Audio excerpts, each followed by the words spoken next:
Hello guys, this is Srinath Reddy this side. तो sir आज अपन बहुत ही अच्छी शुरुआत करने जा रहे हैं। हम डेली आएंगे, 2-3 प्रैक्टिकल क्वेश्चन सॉल्व करेंगे, ठीक है ना। तो इससे क्या होगा, अपने को एक कॉन्फिडेंस बूस्ट हो जाएगा कि अपने को क्या करना है क्या नहीं करना है when we are writing the exam, ठीक है ना।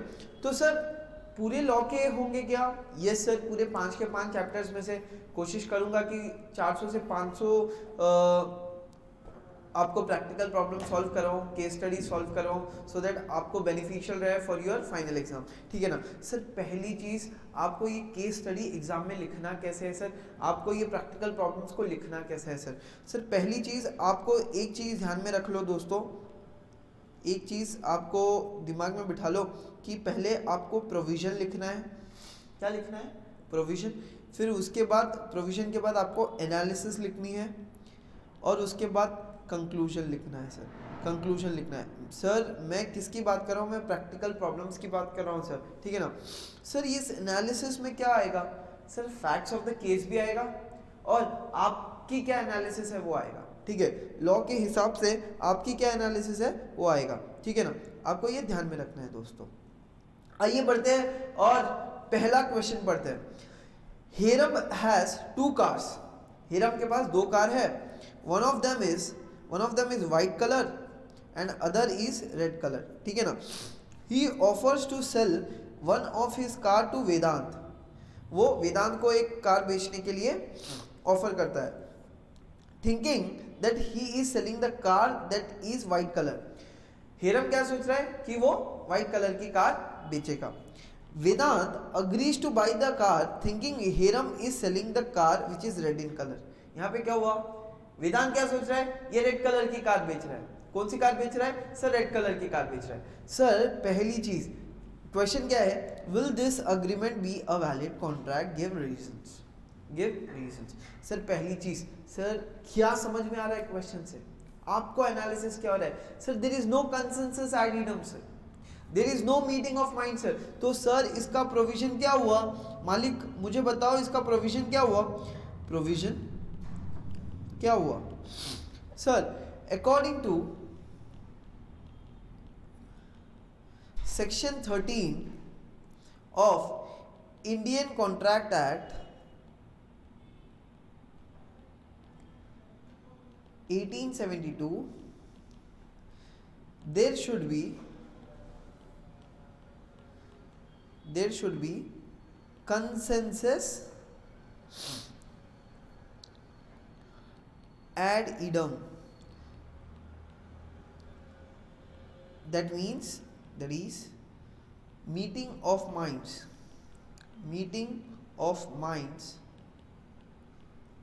between the parties,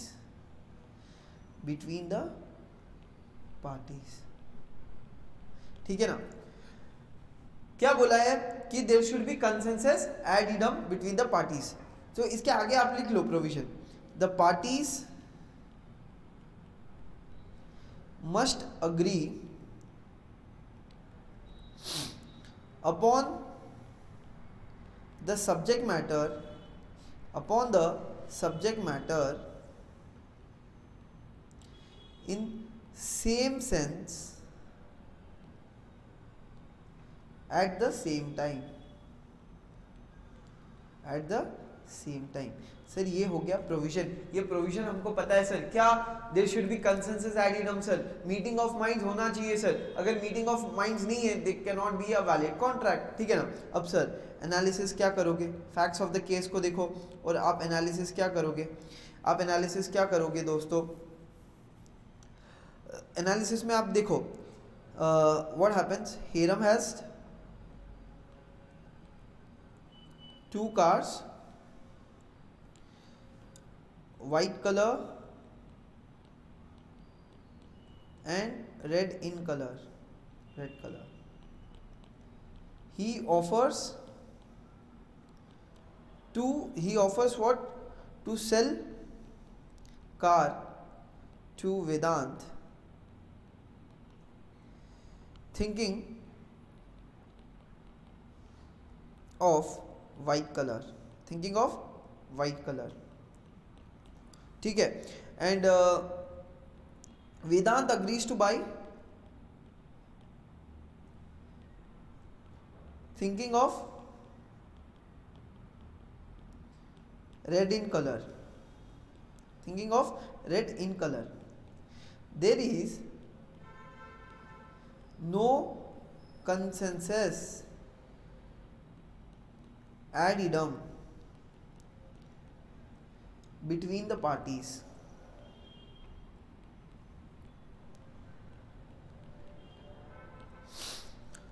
The parties are not agreeing upon same thing in same sense. फिर इसके नीचे क्या लिखना है दोस्तों? कंक्लूजन. कंक्लूजन आपने अपनी एनालिसिस लिख लिया. अब कंक्लूजन. नो द पार्टीज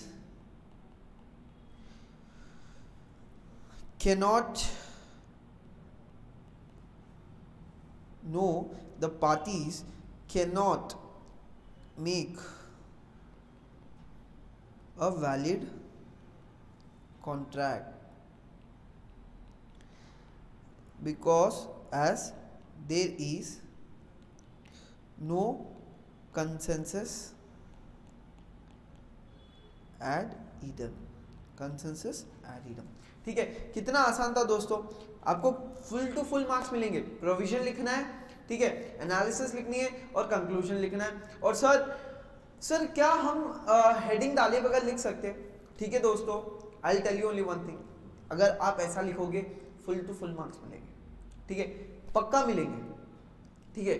और सर अगर आप बिना ऐसे लिखोगे लेकिन आपका सब्जेक्ट मैटर सही है, आप जो लिख रहे हो कंटेंट दम है और एक सिस्टमेटिक वे में है.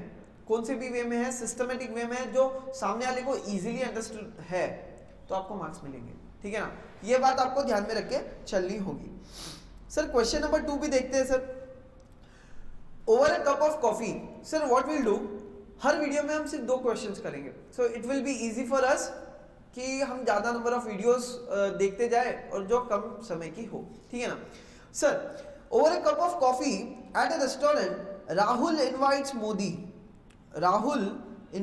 Modi for dinner at his house on a Sunday. ठीक है, संडे के दिन राहुल जी ने मोदी जी को बुलाया. मोदी जी ने हायर किया क्या? टैक्सी. एक टैक्सी हायर किया और राहुल जी के घर पहुंच गए. And reaches Rahul's house at the appointed time. But Rahul fails to perform his promise. Sir Rahul क्या हो गया? He fails to perform his promise. Can Modi recover any damages from Rahul? Sir आप बताओ, क्या क्या क्या क्या मोदी जी कुछ डैमेज ले सकते हैं क्या राहुल से? Come on come on. Sir इससे क्या समझ में आ रहा है? सर इससे समझ में आ रहा है ये एक सोशल अग्रीमेंट है. ये एक सोशल अग्रीमेंट है and there is no contract and such contract in such contract there can be no claim for damages. क्योंकि सर ये एक सोशल अग्रीमेंट है. ठीक है, अगर ये कमर्शियल अग्रीमेंट होगा, बिजनेस अग्रीमेंट होता, कुछ और अग्रीमेंट होता, यहाँ पे तो ये किसके लिए डिनर के लिए बुलाया? सोशल अग्रीमेंट है. सोशल अग्रीमेंट है. ठीक है ना. तो सर 3 चीज आपको मैं यहीं पे बताता हूँ. डोमेस्टिक अग्रीमेंट में क्या होगा? डोमेस्टिक अग्रीमेंट यानी पापा बेटा, क्या होगा? क्या बेटा बाप से डैमेजेस ले सकता है फॉर एनी लॉस? नहीं. क्या बाप बेटे से ले सकता है? नहीं. Domestic agreement can not become a valid contract also. ठीक है, they are only agreements domestic and no one can sue for damages there. Social agreement में भी नहीं होता. Only commercial and business agreements में क्या होता है? You can sue for damages. ठीक है ना. तो सर यहाँ पे प्रोविजन क्या है? यहाँ पे प्रोविजन क्या है? ठीक है, यहाँ पे प्रोविजन बताओ कोई मुझे. ठीक है, according to the provisions of Indian contract act 1872,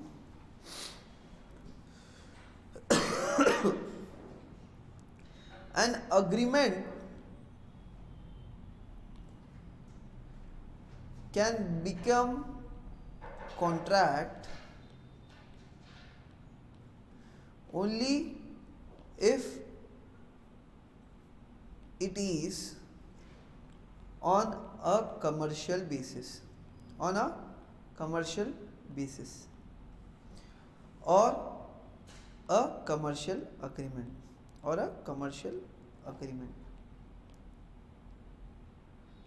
ठीक है, या फिर आप ऐसे भी लिख सकते हो, according to the provisions of section 10 of Indian contract act there should be intention to create legal relationship, there should be intention to create legal relationship, ठीक है ना। अब इसके बाद एनालिसिस क्या लिखोगे, एनालिसिस क्या लिखोगे, ठीक है। Here what happened, here Rahul invited Modi ji for dinner, ठीक है। मोदी जी टुक what a taxi, Modi ji took a taxi and reached at the appointed time, ठीक है। But Rahul failed to perform his promise. Here what happened, there was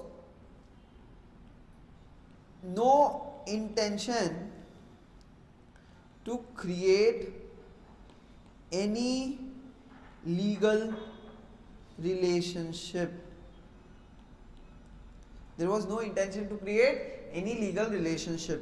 conclusion क्या लिखोगे sir, conclusion में हम क्या लिखेंगे सर, कंक्लूजन में हम लिखेंगे an invitation for dinner is a social agreement and there was no intention to create legal relationship. Therefore, Modi ji cannot recover damage from Rahul, ठीक है ना। So this were the 2 case studies जो अपन आज कर रहे हैं, 2 practical problems, ठीक है ना। आपको क्वेश्चंस ऐसे ही आएंगे दोस्तों, ठीक है। आपको बस एक ही काम करना है, बहुत ही शिद्दत से इसको मेहनत से पढ़नी है। मैं बहुत सारे क्वेश्चंस करूंगा, कोशिश करूंगा कि दिन में 5-5, 6-6 क्वेश्चंस कराऊं, ठीक है। लेकिन मैं छोटे छोटे समय के वीडियोस बनाऊंगा, 10 minute, 15 minute, 12 minute, 5 minute, so that it will be easy. और मैं चाहता हूं कि मैं क्वेश्चंस दूंगा और मैं आपको सीधा कंक्लूजन बताऊंगा थोड़े वीडियोस में। मैं चाहूंगा कि आप उसको नोट डाउन करते हुए चलो, एक अलग से 100 पेजेस की बुक रख लो अगले 10-15 दिन के लिए। Trust me, it will be very helpful for you, ठीक है ना। ठीक है guys, take care, bye bye. And one more thing, video अच्छी लगी हो तो लाइक करो दोस्तों, ठीक है। फ्रेंड्स के साथ शेयर करो, जितना चाहो उतना शेयर करो, दोस्तों के साथ फैला दो, मार्केट में आग लगा दो, और चैनल को सब्सक्राइब करना मत भूलना। Bye bye guys, love you all, take care.